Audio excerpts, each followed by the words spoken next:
জুলাই আন্দোলনে তখন উত্তাল দেশ। সে বিক্ষোভ দমনে নিরস্ত্র ছাত্র জনতার ওপর ছোড়া হয় গুলি। তাতে চাইনিজ রাইফেল, পিস্তল থেকে শুরু করে নানা মারণাস্ত্র ব্যবহারের অভিযোগ রয়েছে। আর সে অভিযোগের কথাই আবার উঠে এলো ট্রাইব্যুনালে দেয়া এসআই আশরাফুল ইসলামের জবানবন্দিতে। 5 তারিখ সকাল 6টার পরে শাহবাগ থানায় নিয়ে আসা হয়। এইখানে এসে উনি শুনতে পান যে তৎকালীন পুলিশ কমিশনার সকাল 5টার সময় এবং 6টার সময় এডিসি সুদীপ কুমার চক্রবর্তী ব্রিফ করেছেন এবং তাতে উনি নির্দেশ দিয়েছেন আন্দোলন দমনের জন্য গুলি করা সহ অন্যান্য ব্যবস্থা গ্রহণ করতে হবে। ট্রাইব্যুনালকে এসআই আশরাফ আরও জানান, 5 আগস্ট আন্দোলনকারীদের ওপর গুলির নির্দেশ দেন তখনকার পুলিশের এডিসি শাহ আলম মোহাম্মদ আক্তারুল ইসলাম।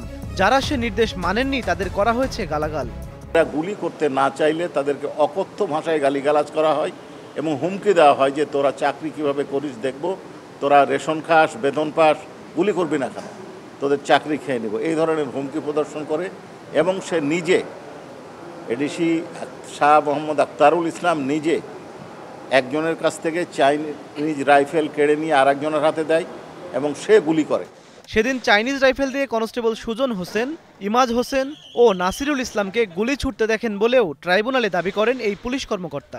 আজকের এই সাক্ষীতে প্রমাণিত হলো, প্রসিকিউশন মনে করে যে পুলিশ গভর্নমেন্টের ইনস্ট্রাকশনে এই আন্দোলনকারী ছাত্র জনতার উপরে নির্বিচারে গুলি করেছে এবং সেই গুলি এবং নিহত বা হতাহতর ঘটনা ধামাচাপা দেওয়ার জন্য অতিরিক্ত গুলি এবং অস্ত্র তারা তাদের কাছে সরবরাহ করেছিল।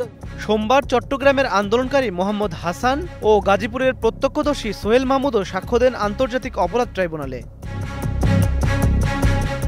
ইমন মাহমুদ, স্টার নিউজ, ঢাকা।